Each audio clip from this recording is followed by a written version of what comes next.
Hi guys, mga unta guys. Ni ako sa akong balay, mga unta nagluto kog isda at saka yung rice. Yung rice ko with barley rice saka basmati rice pinaghalo ko siya. Tapos isang baked na potato. Isang baked na potato. At saka ito ang sauce ko. Ayan. It looks good. It looks good pero masarap. Ayan yung aking isda. Ano yan siya? Malaking isda yan siya. Hindi ko alam kung ano yan. Para siyang fat tuna. Pero hindi siya tuna. Para bang galunggong, pero hindi din siya galunggong. As in, ang laki-laki nito guys eh. Sobra kalaki yung isda na yan eh. Oh. Nandoon pa yung ulo sa ano. Ayan, kain na ito. Kain na tayo. Kay ang lamig-lamig. Ito yung aking sauce.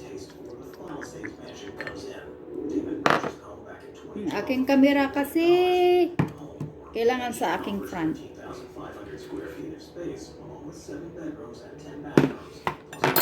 Kamay lang, kamay. Kamay lang tayo kay masarap pag isda nga pinirito. Pinirito ka ng isda to eh.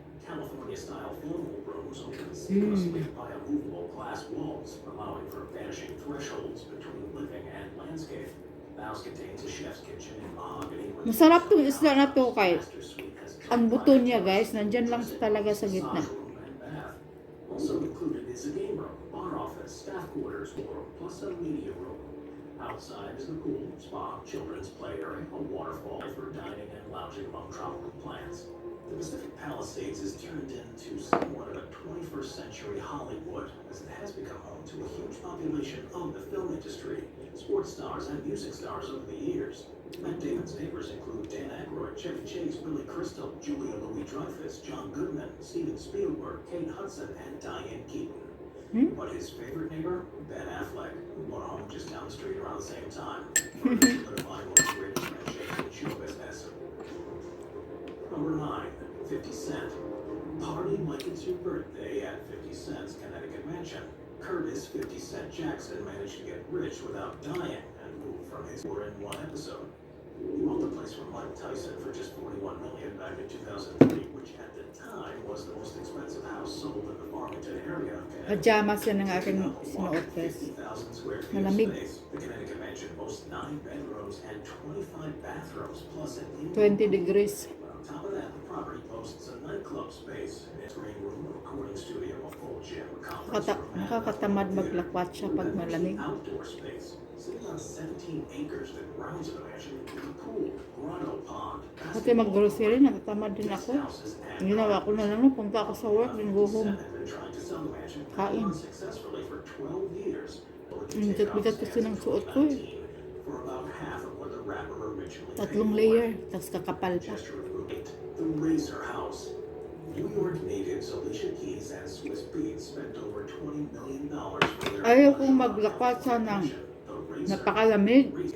Kasi yung jacket ko, yung coat ko, from head to my foot, ganyan covered talaga. Tapos, air jacket pa yan para lightweight siya, tapos warm.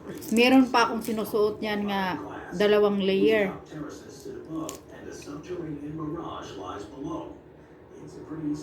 May mga warm leg pa. Leg warmer ba?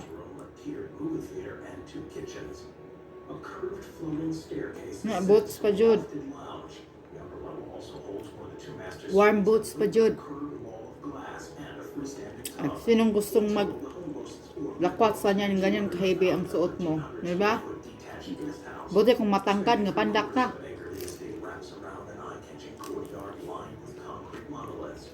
Kaya pandak mo ko.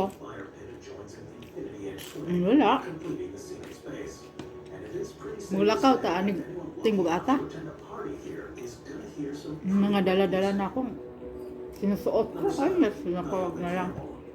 Perhaps one of the most well-known and all-around successful supermodels of all time, Naomi Campbell was a revolutionary and a trailblazer ever since she hit the catwalk for names like Giovanni Versace and Isaac Mizrahi in the late 1980s. Muna na, Nowadays, maghulat rin kog summer. Pag summer, ay nako. stunning Kenyan estate. Saya-saya, halos nandun ako sa labas, nakatira. Villa overlooks the Indian Ocean, perfectly marrying indoor and outdoor living. For more than 20 years, Kasi pag winter, indoor ako. Pag summer, outdoor talaga ako parati. and adopted New York City, soaking up all the area's natural light and brimming with warm opulence. 3 months ang Pool extends out warm month, living room. It's 3 months ang cool month, cooler month, place to beat the heat as she sips her morning brew. One of the mega models 4 months ang winter, twin bladed yung carpet magsasnow. serve as the perfect space for family-style dinners. The vaulted cathedral ceilings and thatched roofs. 2 months ang Dried leaves of the coconut palm most likely make Campbell and her guests feel like. wala nang snow pero malamig pa rin. Villa also boasts Ayan. intricate woodwork, all of which is done by local millennium artisans and Kunti lang talaga ang summer namin dito. An award-winning artist designed the new Ilang buwan lang. wooden doors depicting two From June, July, August, September, yun lang. June, July, August, September, yun lang. no doubt made for great conversation pieces. Tucked around the houses are moon Yun lang aming i-enjoy. including several large-scale maps of Africa, which make the villa feel more like a museum or a gallery than it does a part-time residence. Number 6, Drake. When you become as famous as quickly as Drake, you tend to go Marami namang lugar dito sa US na sitting on Canada's billionaires. warmer. Tulad ng California, Poppy began building his dream home Florida, in 2016 when he bought a 2-acre plot of land in Toronto. Las Vegas. He quickly revealed Mga warmer yan sila. like mansion he would call home and kept Hindi sila nag-snow.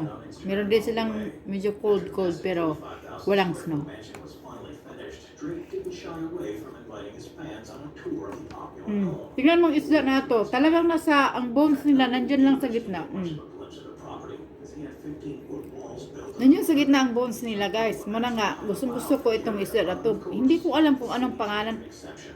Malaking mackerel na isda. Yung para siyang galunggong pero hindi siya galunggong. Drake's home Ang bones niya, ito lang talaga, nasa gitna lang. island and rows of navy blue chairs for his guests to casually dine at.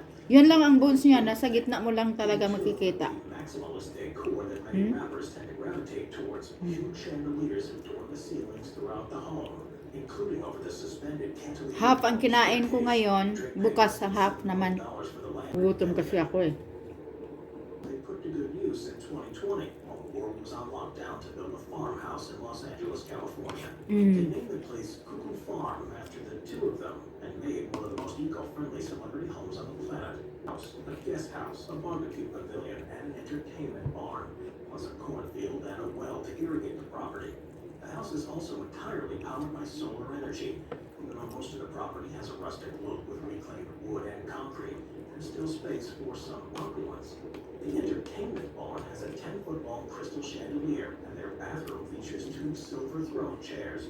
Apparently, for the two of them, they love interior design and built separate mood Ang alam kong isda na in their LA farm. masarap, They also commissioned masarap din is Charles pampano. Company, who brought a twist of elegant industrial Masarap ang to the pampano. project in perfect harmony. She also Itong kinain ko ngayon guys, pinakamalaki na, parang mackerel talaga siya. the actors were Di ba ang galunggong parang mackerel? Pero mas maganda ito dahil nga ang bones niya nandyan sa gitna. forget about all of the famous LA smog. Ang galunggong mayroon pang bones sa mga ano-ano eh.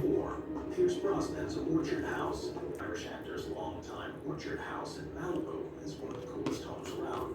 The Thai-inspired building Kamay mga Pilipino nga dire sa US, no? Brosnan purchased 2 Hindi ko alam sa, basta sa mga abroad lang, mamimiss man namo ang mga pagkain Pinoy. entry gates. Brosnan's Orchard House sits under a green clay Tulad ng isda, di ba? Mahilig ang mga Pilipino sa isda. $100 million. Mamimiss naman yan. 13,000 square feet of space between the main home Ang mga Amerikano, di mo na sila makawag isda. built in a U-shape and has a light-filled open floor Ang iba, kakain, pero yung fillet, wide plank teak floor ayaw talaga nilang tumingin na may ulo na isda. multi-purpose space filling out I-fillet talaga yan nila guys, as in fillet na talaga. 14 bathrooms. Meat na talaga yan, yung ang makikita nila ito na lang. Factor to entertain friends and family. Hindi mo titikman, hindi mo malalaman kung isda na ba yun. And boasts 2 fireplaces, 2 bathrooms, and 2 dressing rooms. Full of world-class amenities, the property also has a screen Ganyan ang mga kano. gym and a Japanese Mga kano mahilig sa karne. area. The perfect spot for Tulad ng hamburger, ganun-ganun. Saltwater Beach, of course. Kaya Muslim mga malalaki sila. Number 3, Ellen DeGeneres. Maliban lang sa mga mayayaman. Not know that when she's Kasi ang mga mayayaman, interviews on her talk show, may mga diet yan. DeGeneres is a pretty serious May mga homemaker and profit turner. dietitian yan sila. Known as the Villa, DeGeneres and her wife Portia de Rossi Binibigyan sila kung anong kakainin nila. $6.5 million. Ngayong araw, itong kakainin nyo. Ganun yun. Wallace Frost as a residence for himself after returning from Mga celebrity, kaya maintain yung mga katawan nila. years later, acclaimed interior designer John Santillo Dahil may mga dietitian yan sila eh. restoration of the property for his personal use, Hindi tulad sa featuring classical old-world mga regular people na kakain na lang kasi gutom eh. like a barrel-tiled roof, Trabaho carved kasi. surfaces, and wide plank hardwood floors. His 10,000 Kung hindi pa kayo nakasubscribe sa akong channel guys, subscribe naman kayo. bathrooms, 9 fireplaces, multiple libraries, and a guest annex.